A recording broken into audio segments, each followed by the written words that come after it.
So yan na. So kamusta po mga ka-Streetwise? Ako po si Takero Miyamoto at welcome po sa aking munting channel. So mga ka-Streetwise, meron pong bagong pasabog itong si Montulfo. So sa hindi lang po nakakaalam, no, si Montulfo po ay kaibigang matalik ni Digong ni Duterte at saka meron pagkakataon na naging appointee po si Montulfo sa gabinete ni Digong. So naging special envoy to China nga itong si Montulfo. So ngayon, ang bagong pasabog at o bagong chismis o bagong kalokohan sa bagong write-up ni Montulfo, si Ruina Garma po ay shota ni Digong. Okay.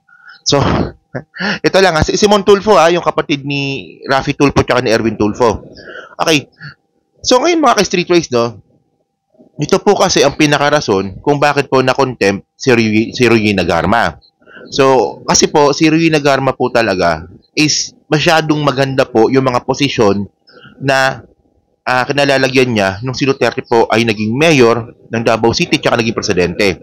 Bali, naging PCSO general manager siya nung panahon ni Duterte and then naging CIDG, no? CIDG sa Davao sa Davao tsaka hepe sa Davao City. So, ayan po ang pinaka-reason kung bakit po na-contempt ng Kongreso itong si Ruina Garma kasi ayaw niyang umamin na malapit siya kay Digong. Pero mga kababayan, no, kung ang reason nga po ng Kongreso ay ayaw umamin ni Ruina Garma na siya po ay malapit kay Duterte, so ito ang pasabog ngayon ni Montulfo, hindi lang siya basta-basta malapit, shota pa talaga ni Digong. Okay. Si Digong yung matandang hukluban, no? hindi kasi ang point kasi dito mga babayan. Ang marami kasi pagkakataon na si Regina Garma po, lahat po ng posisyon niya na natanggap po sa Davao City, magaganda. And then bigla siya nag-resign bilang pulis at naging general manager po ng PCSO. Nang wala pang kasiguraduhan kung natanggap siya o hindi, pero in reality, natanggap na po siya bago pa siya mag-resign bilang police. Okay, kaya medyo maintriga talaga to, no? Pero ito basahin natin tong write-up po ni Montulfo. So sabi niya dito, no, tiyak ko na totoo ang sinasabi ni Police Colonel Gerardo Padilla sa Kamara de Representantes tungkol kay Regina Garma, na General Manager ng Philippine Charity Sweepstakes Office sa panahon ni Duterte. Okay? Sinabi ni Padilla, dating officer in charge ng Davao Prison and Penal Farm sa Panabo, Davao del Norte, na si Garma ang nag-utos ng pagpatay ng 3 Chinese drug trafficking convicts sa prison and penal farm. Okay. O nga pala, bago ko pala makalimutan, ito pala yung pinaka-issue ni Regina Garma, na siya yung tinuturong mastermind ngayon para patayin yung mga preso sa kulungan. And then mga kababayan, no, naging ano rin to naging hepe rin ito sa Cebu City at nung pagpunta nga po ni Regina Garma sa Cebu City, doon po nauso yung patayan sa Cebu. So mamamatay tao rin pala to, allegedly. Pala sila ni Digong, di ba? Mamamatay tao. Ang 3 drug convicts na sina Chu King Tong, Lang Yan at Wong Mengpin. Okay. Sinaksak ng kapwa nila inmates sa maximum security compound at pinalabas na ito'y onsehan sa drug deal. Di ba ganyan po talaga si Duterte, no? Magaling talaga mag-frame up to, no? At magaling gumawa ng kwento. Okay? But hindi daw ang pressure sa kanya ni Garma ayon kay Padilla na hindi siya makapalag. Okay? So ngayon pala itong si Padilla pala, siya pala yung bucor sa preso.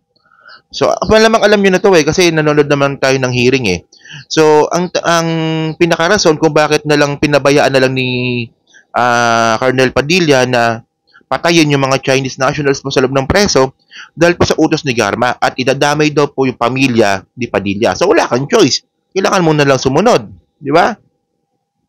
Hindi lang pati pamilya, kasama pa trabaho dito, di ba? So sabi dito, no, sa panahon ng August 16, 2016 ay bagong halal na presidente si Digong. Si Garma na malakas na malapit kay Duterte ay binalaan di umano si Padilla na dapat sumunod sa kanya whether you like it or not. We'll be sorry dahil mananagot ka sa amin. Di ba? Ang tapang ni Rowena Garma dito, no, pero nung sa congressional hearing, dun po sa House hearing, paiyak-iyak pa nung ikukulong siya. Drama. Sabi niya dito, no, okay, Si Garma noon ay hepe ng Central Visayas Regional. Okay. Hepe talaga siya ng Central Visayas, no? Command and Criminal Investigation Detention Group. So sa CIDG. So na-appoint pala si Garma ni Duterte kasi presidente na si Duterte noon eh. So na-appoint si Garma sa Cebu City, no? Bilang Central Visayas Regional Command. So ibig sabihin nun, ang laki po ng hawak ni Garma. Buong Central Visayas pala, no? Hindi lang pala Cebu City. Okay. Nakilala ng badla si Garma bilang General Manager ng PCSO.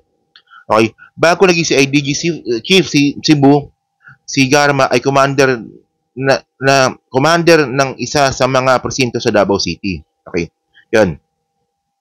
Ayaw sabihin ni Padilla sa mga mababatas kung gaano kalapit si Garma kay Duterte. Humingi ito ng executive session upang doon niya ilahad-lahat. Okay. So ngayon mga kababayan, no, humingi pala ng executive session si Padilla. At doon niya sasabihin kung gaano kalapit nga po si Garma kay Duterte. So hindi pwedeng i-public. So ngayon, sa susunod po na hearing, I think sa Huwebes. Huwebes po ata, no? Sa Huwebes, doon natin sana sabihin, no? Sana sabihin ng mga congressman natin kung ano yung sinabi ni Padilla. Malay nyo, baka sinabi na rin talaga ni Colonel Padilla na mag-shota talaga si Garma at saka si Digong. Oh. So, naitanong kasi si Padilla kung bakit sinusunod niya ang utos ni Garma noon, samantalang pareho lang naman silang colonel o magkarango. Okay. Yun pala. Pues kung ayaw ito yung malupit. Pues kung ayaw sabihin ni Padilla ang relasyon ni Garma kay Digong, ako na magsasabi, ang dalawa ay magsyota.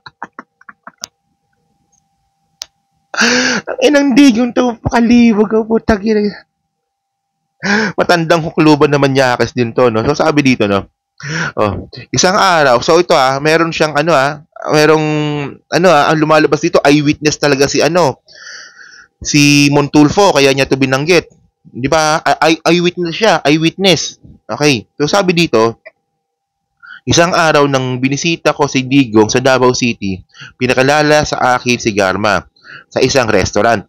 Naka-uniforme pa si Garma noon. Okay, maraming girlfriend si Duterte na pinapakilala sa akin bilang malapit niyang kaibigan. So, in short mga kababayan, pinoproklama po talaga. And then actually totoo naman na magkaibigan po talaga si Digong at si Montulfo. Okay. Nang pumunta si Garma sa restroom ng restaurant, sinabi ko kay Digong na nalata ko na shota niya si Garma. Sinabi ko sa kanya, "Bay, alam kong girlfriend mo yan. Pero pangit man siya." Natawa lang si Digong, aniya, masarap kasing makipagniig. Ano yung makipagniig? Ano yun? Makipagniig sa naka-uniforme na babae. Sa salitang Bisaya niya sinabi sa akin. Di ba?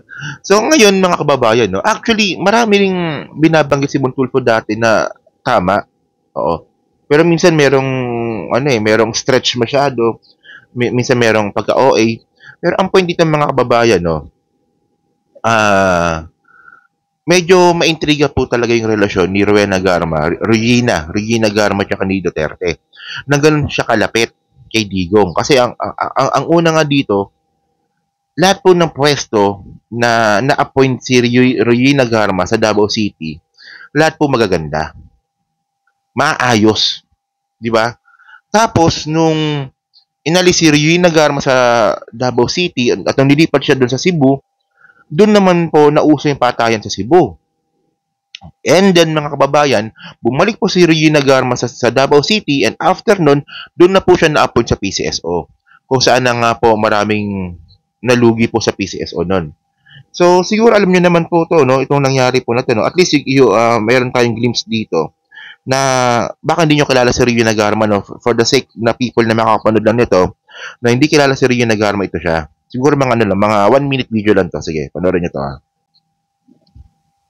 Hearing the answers of Colonel Garma, Ms. Garma kanina, with regards to question of deployment, na napaka-juicy yung mga posisyon from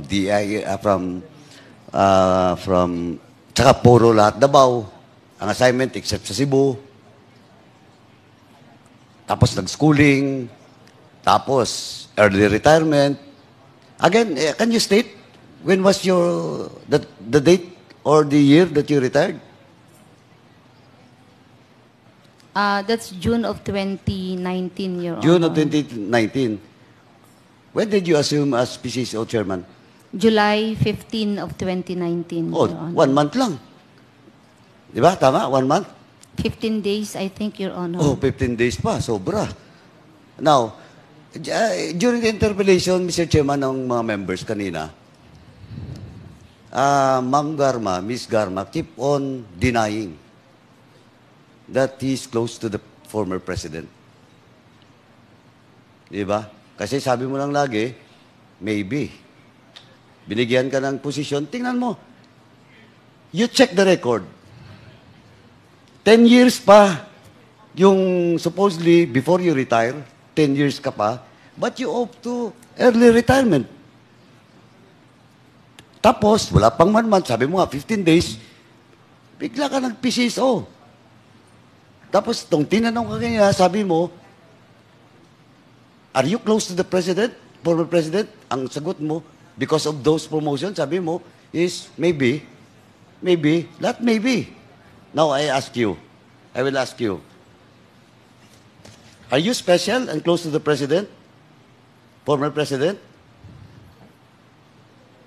Yes or no lang po? Walang personal. Yes or no lang po? Kasi lahat-lahat eh.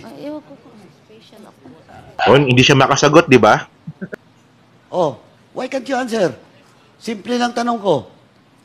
Are you close to the former president? Because that's why you've been given a juicy position with, in fact, 1 month, wala pa nga, 15 days ka lang nag-retire, nag-PCSO, chairman ka na kagad. Sige nga. Yes or no? Why can't you answer? Oh, Mr. Chairman, since Because, Mr. Chair, Oh, why? What? I do not... I do not na naman. No, Mr. Chair. Oh, sige nga. Because you said, am I close or special to the President? Yeah, you're close to the president. Or special.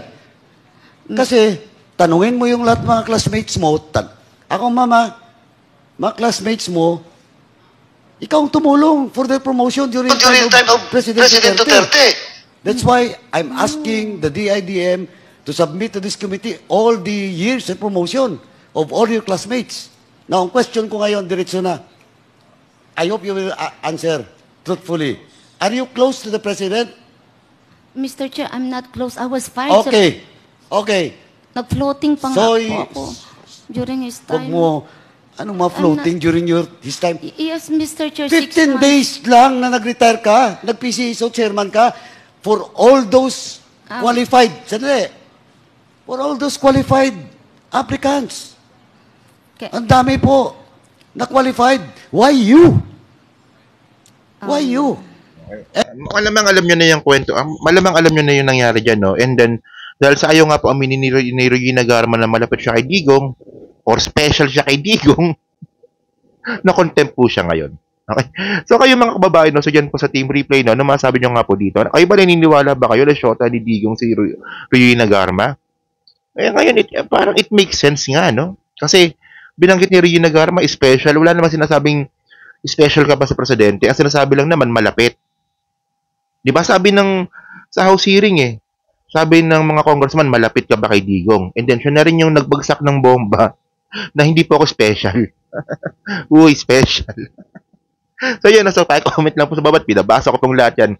At syempre, yan po sa Team Replays, pa-like, pa-subscribe, and then, pa-share na rin po ng video po na to kung di naman po kalabisan. So, maraming salamat sa inyong lahat. Kita na lang ulit tayo sa susunod na video. Thank you. Salamat.